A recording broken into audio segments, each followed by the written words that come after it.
오늘은 3월 첫 주 회개의 자리에서 하나님 바라보자 라는 제목으로 함께 나아가고자 합니다. 그러면서 저희들이 다윗의 회개 이 부분을 한번 생각해 보셨으면 좋겠습니다. 매튜 챈들러라고 하는 사람이 지은 예수 중심의 교회라는 책에서 예배를 방해하는 것에 대해 이야기하고 있습니다. 그 내용 가운데는 현대사회를 사는 사람들이 완벽한 갈증 해소를 약속하는 세 가지 우물에서 물을 길어 마신다. 심지어 그 약속이 거짓말이라는 걸 뻔히 아는 사람도 어쩔 수 없이 그 우물에 기대면서 살아가고 있다. 그러면서 그 우물을 헛된 우물이다 이렇게 정의를 합니다. 그 헛된 우물에는 세 가지를 이야기하고 있는데요. 그 첫 번째가 돈과 안위의 우물이다 라는 겁니다. 돈과 안위는 결코 떨어질래야 떨어질 수 없다 이렇게 표현해요. 왜냐하면 단지 돈을 위해 돈을 모으는 사람은 없기 때문에 그렇습니다. 모든 사람들은 자신의 안위를 위해서, 자신의 미래를 위해서, 그리고 자신의 삶이 더욱더 윤택해지기 위해서 돈을 봅니다. 밤낮으로 돈을 벌면서도 그 안에 소망을 품고 살아가요. 더 나은 미래를. 투자도 그렇습니다. 많은 사람들이 미래의 삶을 위해서 투자를 하고요. 때로는 주식하는 사람들도 그 미래의 좋은 삶을 위해서, 복권을 로또 복권을 사는 사람도 이것이 당첨되어서 내 삶이 조금 더 편해졌으면 하는 이 안위한 마음, 그런 삶을 생각하면서 모든 것들을 다 투자하고 일하고 벌어갑니다. 때로는 물건들을 사기도 합니다. 새로운 물건들을 사면서 새로운 집, 새로운 차, 최신 제품을 새로 사면서 정말 기분이 좋습니다. 하지만 그것도 잠깐이에요. 모든 것들이 다 중고가 되어버립니다. 헛것이 되어버려요. 그래서 새 것을 샀지만 그 새 제품을 한번 박스를 뜯어버리고 나면은 그것을 또 그 제품이 중고로 되어버리는 현실을 우리는 목격합니다. 작년이었습니다. 작년에 청소기가 그만 이제 망가졌는데 제가 모처럼 무선 청소기를 하나 산다고 이제 마트에 갔거든요. 마트에 가서 무선 청소기를 샀는데 그때는 시운전을 할 때는 참 좋았어요. 그리고 이 저렴함의 폭이 상당히 커서 그 제품을 집에 사서 들고 왔습니다.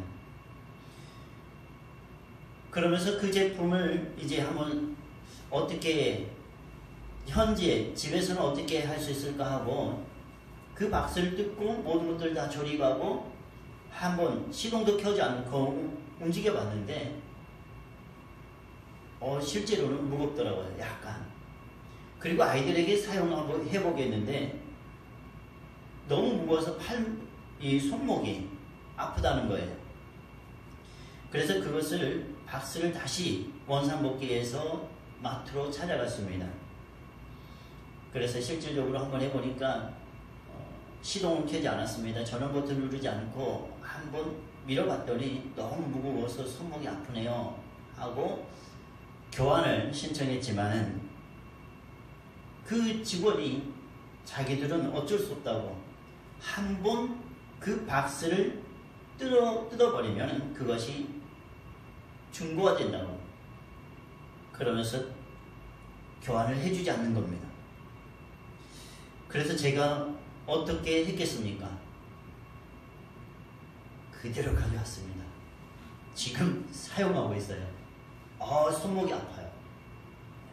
그나마 유선에서 무선이라는 그 기쁜 마음으로 청소를 하고 있는데 아이들에게 참 미안하더라고요. 그래서 이걸 이런 약속을 했습니다. 그래, 이거 더도 말고 덜도 말고 10년만 쓰자. 그 위에 또 좋은 거 사자. 네.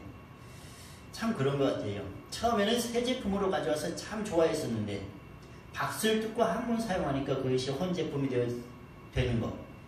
직원에게 가서 교환을 요구했지만 교환이 안 되는 것. 그래서 그때부터 기분이 안 좋았습니다. 잠시 잠깐이에요. 첫 번째는 돈과 안위의 우물이 헛된 것. 그 다음에 두 번째는 관계와 성이에요. 물론 이런 욕구 자체는 악한 것 그리고 잘못된 것도 아니에요. 돈과 안위와 마찬가지로 관계와 성도 좋은 하나님이 주신 선물입니다. 그러나 모든 것이 그것들이 제자리를 벗어나 하나님의 자리를 꿰차면 선물이 아닌 우상이 되어버리고 합니다. 돈도 우리가 생활에 편리하도록 하기 위해서 필요한 것들입니다. 그러나 하나님보다 물질을 추구하면 그 물질이 하나님의 자리를 꿰차고 있기에 우상이 되어버리고 합니다. 남녀의 관계도 그렇습니다. 참 아름답습니다. 참 늠름합니다. 그러나 그것이 하나님보다 더욱더 하나님의 자리를 꿰차면 그것이 바로 우상이 되어버립니다. 그래서 그 책에는 이런 재미난 이야기를 해두고 있습니다. 여자들이요, 완벽한 남자를 찾겠다는 꿈은 일찌감치 버리는 게 현명합니다. 라고. 매일 장미꽃다발을 들고 귀가하는 남편, 집안 청소를 도맡아 해주는 남편, 오늘도 알아서 기저귀를 갈아놓고 아기 침대에 기대어 서 있는 남편. 처음에는 그런 남편이 좋다가 어느새 이제 그 남편의 속을 알고 상황을 알고 그러면은 그 여인은 새로운 모습을 찾게 된다는 거예요. 그렇게 그 어떤 남자도 부족하고 여인의 그 욕구를 채워줄 수 없다라고 이야기해요. 남자들의 상황도 다를 바가 없습니다.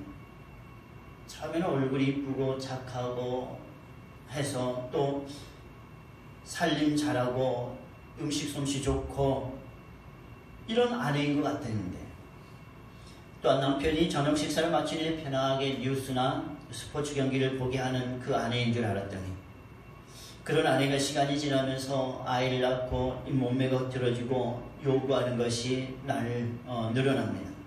거기에 대해서 이제 못마땅해해요. 그리고 그런 관계가 때로는 상처로 남기도 합니다. 이렇듯 남녀의 이 요구도 헛된 우물이다. 이렇게 이야기해요. 세 번째 공허한 우물은 존경과 성공의 우물입니다. 사람들은 모두 인정과 환영을 받고 싶어 합니다. 존경을 받고 싶어 해요. 그리고 자기를 바라봐 줬으면 좋겠다라는 생각을 하기도 합니다. 본받을 만한 사람이다 라는 소리를 듣고 싶기도 합니다. 그리고 사람들은 어깨를 쭉 펴고 살고 싶어 하기도 해요.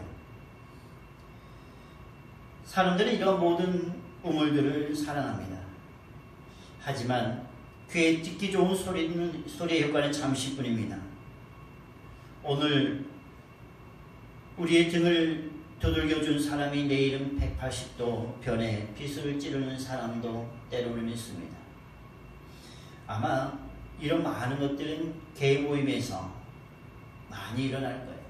함께 연합해서 투자하고 했을 때 그 투자로 인해서 처음에는 잘 되는가 싶더니 나중에는 더 이상 그 모임이 지탱되지 못하고 어떤 사람들은 사기로 도망가 버리고 어떤 사람들은 다른 사람을 믿고 또 다른 사람들을 끌어들였는데 끌어들인 사람에게 어떻게 말을 해줄 수 없이 자기 혼자 심신의 고통을 겪고 있는 사람들. 처음에는 그 사람을 믿었는데 그 믿음의 결과는 허무하기 그지없습니다. 입만 열면 멋있다고 감탄사를 남발했던 사람의 입에서 언젠가는 자신의 약점을 지적하는 험담이 나올 수 있는 것이 바로 사람입니다. 이 돈과 안위, 관계와 성, 그리고 존경과 성공의 이 우물들은 다 효과가 그리 오래 가진 않습니다. 그런데 오늘 저는 여러분에게 역설적인 존재를 이야기하고자 합니다. 역설적인 진리를 소개하고자 합니다. 우리는 연약하고 악하고 반항적인 죄인이지만 하나님은 그리스도 안에서 우리를 사랑하신다는 이 역설적인 진리를 여러분에게 소개하고자 합니다. 우리의 죄를 훤히 알면서도, 우리의 모든 흠을 훤히 알면서도 더욱더 우리와 함께하고 싶어 하시는 그분이 바로 우리 하나님, 우리 주님이시라는 겁니다. 우리의 약점을 너무나도 잘 알고 계십니다. 때로는 우리가 그분에게 사기칠 것을 너무나도 잘 알고 계십니다. 우리가 거짓말로 험담할 것도, 때로는 하나님 앞에 원망할 것도 하나님은 너무나도 잘 알고 계십니다. 하나님을 사랑한다고 하지만 때로는 피상적인 사랑에 불과할 것이라는 것을 그분은 너무나도 잘 알고 계십니다. 그럼에도 불구하고 그분은 우리를 사랑해 주고 계신다는 거예요. 그 하나님의 사랑, 모든 것들을 다 알고 계시면서도 우리를 사랑해 주시는 그 사랑이 바로 십자가의 사랑입니다. 오늘 본문 가운데는 여러분, 하나님께서 한 사람을 부르셨어요. 함께 사무엘상 13장 14절을 보실까요? 여러분 성경을 한번 찾아보십시오. 사무엘상 13장 14절입니다. 이 사람은 사울에게 계속해서 쫓겨다녀요. 그런데 목숨을 부지합니다. 왜 그런가요? 하나님이 그를 택했기 때문에 그렇습니다. 사무엘상 13장 14절 구약성경 426페이지에 보시면 이렇게 말씀합니다. 여러분 함께 읽어보도록 하겠습니다. 시작. 지금은 왕의 나라가 길지 못할 것이라. 여호와께서 왕에게 명령하신 바를 왕이 지키지 아니하였으므로 여호와께서 그의 마음에 맞는 사람을 구하여 여호와께서 그를 그의 백성의 지도자로 삼으셨느니라 하고. 아멘. 여러분 여기서 처음에 나오는 지금은 왕의 나라가 길지 못할 것이다 해서 이 왕은 사울왕이에요. 사울왕이 하나님의 말씀에 거역함으로 인해서 하나님께서는 그를 버립니다. 그리고 나서 하나님께서는 이제는 너희들이 맞는 왕이 아니라 너희들이 용모로 보고 모습을 보고 왕을 세웠지만 이제는 나의 마음에 맞는 왕을 내가 선택하겠다. 그리고 그가 너희들을 다스리는 왕이 될 것이다. 그의 마음에 하나님께서 하나님의 마음에 맞는 그 사람을 선택하는데 그 사람이 누군가 하면 다윗이에요. 사도행전 13장의 말씀을 다시 한번 볼까요? 사도행전 13장입니다. 사도행전 13장 22절에 보시면은 이런 말씀이 기록되어 있습니다. 바울의 이야기 설교 가운데에 다윗을 이야기하면서 다윗을 어떤 사람으로 이야기하는가 봤더니 사도행전 13장 22절입니다. 같이 한번 읽어볼까요? 시작. 패하시고 다윗을 왕으로 세우시고 증언하여 이르시되 내가 이새의 아들 다윗을 만나니 내 마음에 맞는 사람이라 내 뜻을 다 이루리라 하시더니. 아멘. 여러분 보십시오. 패하시고 누구를 패했다는 거예요? 사울왕을 패했다는 겁니다.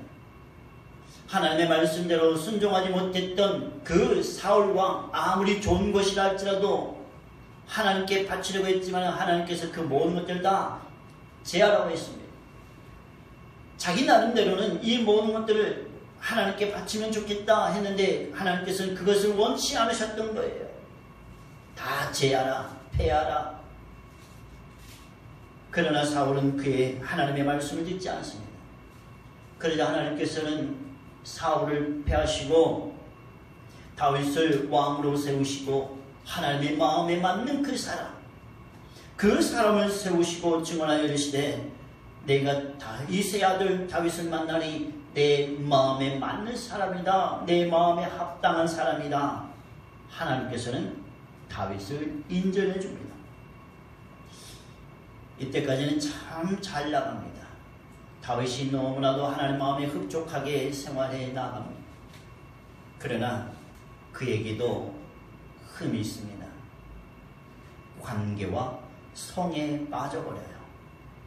헛된 우물에 빠져버립니다.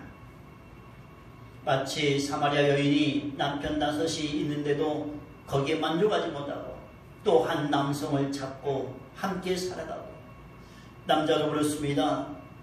여인이 있는데 그 여인에 만족하지 못하고 또 한 여인을 사랑하게 됩니다.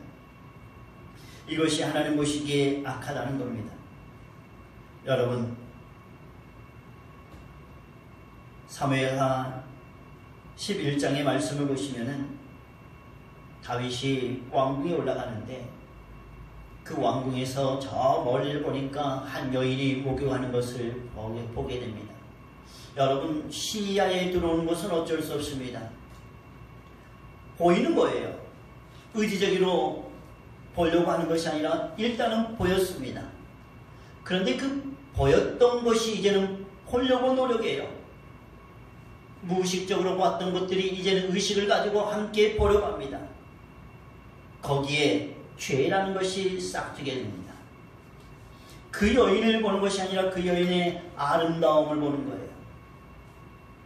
그리고 그 여인을 자기의 여인으로 쟁취하려고 해요. 그런데 그 여인에게는 자기의 남편이 있었습니다. 그 남편은 다윗의 장수예요. 다윗이 그 여인을 취하고 동침하고 아주 우리가 요즘에 말로 이야기하면 불륜이죠. 이 불륜의 관계를 갖고 나서는 이제 거기에 자기 자신도 뜨끔했는지 바세바라는 여인에게 우리야 장수를 다시 불러와서 여인과 동침하게 합니다. 자기의 모든 것들을 다 비밀리에 숨기려고 합니다. 모든 것들을 자기에게서 무마시키려고 합니다. 우리아를 데려와서 바세바 그의 아내와 동침하겠지만은 우리아는 동침하지 않아요. 지금 전쟁 중에 있는데 어찌하여 장수가 자기 부하들이 지금 전쟁 가운데 있는데 자기 홀로 이렇게 편안하게 있을 수 있느냐고 그러면서 집에 들어가지 않습니다. 다윗의 말에도 오직 우리아는 부하들 생각하면서 끝까지 남습니다. 자기 계책이 이제 성립되지 않자 다윗은 우리아의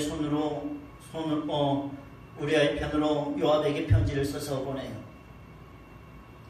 우리아가 적군과 가까이 있을 때에 그의 부하들 장수들을 뒤로 물리치고 우리아를 죽게 만들어라 라는 거예요. 요압이 이 글귀를 읽고 얼마나 난감했을까요? 그러나 요압은 다윗의 말을 듣습니다. 그리고 결국 우리아를 죽게 만들어요. 여러분, 다윗은 2가지 큰 죄를 범합니다. 바세바를 간음하는 그 하나의 죄와 또한 다윗의 계책으로 인해서 우리아를 죽게 하는 것, 자기의 장수를 죽게 하는 것, 이런 큰 2개의 죄를 범합니다. 그 죄로 인해서 하나님께서는 나단 선지자를 다윗에게 보내요. 그리고 그의 죄를 비유를 통해서 질책합니다. 그 질책하는 내용 가운데 7절 이하에 보십시오. 나단이 다윗에게 이르되 당신이 그 사람이라. 부한 사람이 있음에도 부한 사람과 가난한 사람이 있는데 마침 부한 사람의 집에 누군가 손님이 찾아와요.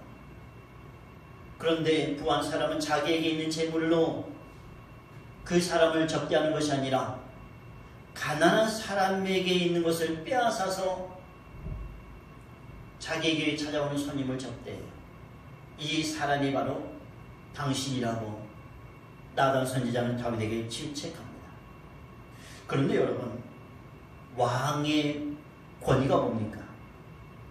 왕의 권위는 누구의 말도 듣지 않고 그 사람을 죽여버릴 수 있는 그런 악한 왕이 될 수도 있습니다.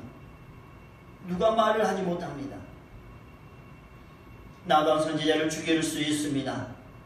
그런데 다윗의 그 마음 가운데는 나단 선지자를 죽이질 않아요. 그리고 오히려 자기 자신을 바라봅니다. 여러분 보십시오. 나단 선지자가 이런 이야기를 합니다. 9절입니다. 어찌하여 여호와의 말씀을 업신여기고 라는 거예요. 어찌하여 여호와의 말씀을 업신여기고 나 보기에 악을 행하였느냐. 나단 선지자가 하나님의 말씀을 전하면서 여호와의 말씀을 왜 업신여기, 왜 하나님 보시기에 악을 행하였느냐. 9절뿐만 아니라 10절에서도 네가 나를 업신여기고, 나단 선지자가 하나님의 말씀을 전하면서 어찌하여 하나님의 말씀을 업신여겼느냐. 그리고 우리의 아내를 왜 빼앗았느냐. 누구든지 이러한 죄를 저지를 수 있습니다. 하나님께서 우리의 모든 것들을 다 알고 계시네. 관계를 통해서, 또한 물질을 통해서, 또한 존경과 성공이라는 것, 그 헛된 우물을 통해서 우리가 이런 것에 취약하다는 것을 하나님은 잘 알고 계십니다. 하나님께서 다윗의 마음에 들어 하는 그 부분이 이러한 죄를 지을 수 있는 사람이기 때문에 하나님께서는 다윗을 마음에 두는 것이 아니라, 어떤 것에 하나님께서는 다윗을 마음에 두는가 하면 보십시오. 12절 13절 말씀 우리 같이 한번 읽어보기를 원합니다. 12절 13절입니다. 시작. 너는 은밀히 행하였으나 나는 온 이스라엘 백성에게 백주에 이 일을 행하리라 하셨나이다 하니, 다윗이 나단에게 이르되 내가 여호와께 죄를 범하였노라 하매, 나단이 다윗에게 말하되 여호와께서도 당신의 죄를 사하셨나니 당신이 죽지 아니하려니와. 아멘. 다윗은 바세바를 취하면서 우리아를 죽게 하는 모든 것들을 은밀하게 아무도 모르게 완전 범죄를 행하려고 했지만은 하나님께서는 다 알고 계시다는 거예요. 은밀히 행하였으나 하나님께서는 이것 백주대 낫에 행한 것처럼 다 알고 계십니다. 그 이야기를 들었을 때에 다윗이 하는 행동이 있습니다. 뭡니까? 내가 여호와께 뭐 했다? 범죄하였나이다 라는 거예요. 내가 여호와께 범죄하였나이다. 내가 여호와께 범죄하였나이다. 사무엘하 24장에서도 하나님께서 다윗을 질책했을 때, 인구조사를 통해서 다윗을 질책했을 때에도 하나님 말씀을 듣고 다윗은 내가 여호와께 범죄하였습니다. 다윗은 그렇게 하나님 앞에 회개합니다. 하나님께서는 그의 중심에 이런 것들이 있음을 아셨기에 내 마음에 맞는 사람이다 말씀하셨던 거예요. 여러분, 우리의 마음은 어떻습니까? 죄가 우리의 삶을 합리화시킬 수는 없습니다. 하나님께서는 내 중심을 아시기 때문에 그러면서 죄를 합리화할 수는 없습니다. 그런데 우리가 어쩔 수 없이 무의식적으로 저질렀던 죄를, 의식적으로 저질렀던 그 죄를 하나님 앞에 회개한다면, 하나님 앞에 정말로 낱낱이 구한다면 하나님께서는 분명히 사하여 주실 겁니다. 이 자리가 얼마나 큰 자리인가 하면, 이 회개의 자리가 얼마나 큰가 하면, 마태복음 3장과 마태복음 4장에 세례 요한과 예수님께서 전하셨던 동일한 복음이 있습니다.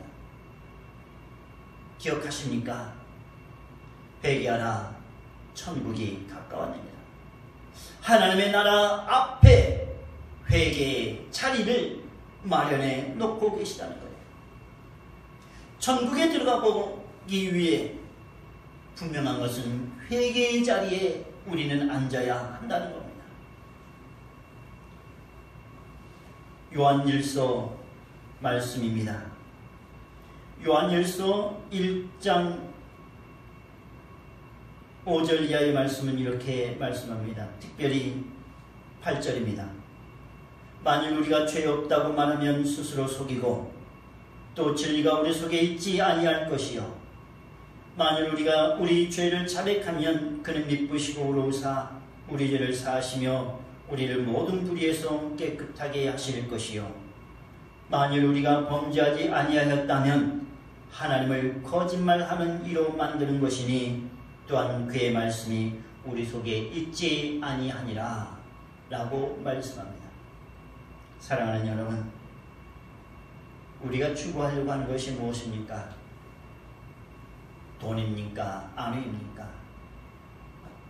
관계입니까? 성입니까? 존경입니까? 성공입니까? 모든 부귀 영화를 누렸던 솔로몬도 다 헛되다고 합니다. 왕의 자리에서 누구든지 취할 수 있는 이 다윗, 누구든지 죽일 수 있는 그 왕권, 그 앞에 자기의 잘못을 이야기해줬던 나단 선지자나 갓 앞에서 하나님의 말씀을 경고히 받고 내가 죄를 범하였나이다 고백하는 회개의 자리에 앉아있는 그 다윗을 하나님께서는 보시고 그 중심에 그러한 것들이 있음을 아시고 그가 내 마음에 합한 사람이다, 내 마음에 드는 사람이다, 하나님은 그것을 바라보고 계셨다는 겁니다. 사랑하는 여러분이요, 우리가 하나님의 마음에 맞는 사람이 되기 위해 우리 중심에 언제나 이 회개의 자리에 그 자리는 있어야 합니다. 그리고 우리는 언제든지 그 회개의 자리에 앉을 수 있어야 합니다. 한 주 동안의 삶을 살아가면서 우리는 또 의식적으로나 무의식적으로 죄를 범할 수 있습니다. 그렇기에 우리는 그럴 정도로 우리는 나약한 존재입니다. 그런 나약한 우리들의 모든 것들을 아시는 주님 앞에 언제나 우리는 회개의 자리에 앉으십시다. 회개의 자리에 무릎을 꿇으십시다. 그리고 그 자리에서 하나님, 제가 다른 사람을 미워했습니다. 다른 사람을 사랑하라고 하셨는데 다른 사람을 미워했습니다. 하나님 영광을 돌리기 위해 직장에 나가 돈을 버는데 하나님보다 돈을 더 사랑했습니다. 우리는 이런 고백들을 해야 합니다. 하나님, 내 미래를 위해서 공부를 했는데 그 공부가 나의 우상이 되어버렸습니다. 하나님, 영광을 위해서 내가 결혼하고 자녀를 낳았는데 그 자녀가 나의 우상이 되어버렸습니다. 언제든지 우리의 우상의 자리는 차고 넘칩니다. 그러기에 우리는 회개의 자리가 언제나 마련되어야 합니다. 사랑하는 여러분, 3월 한 달 회개의 자리에서 하나님의 영광을 드러내는 우리 모두가 되시기를 주님의 이름으로 간절히 축원합니다.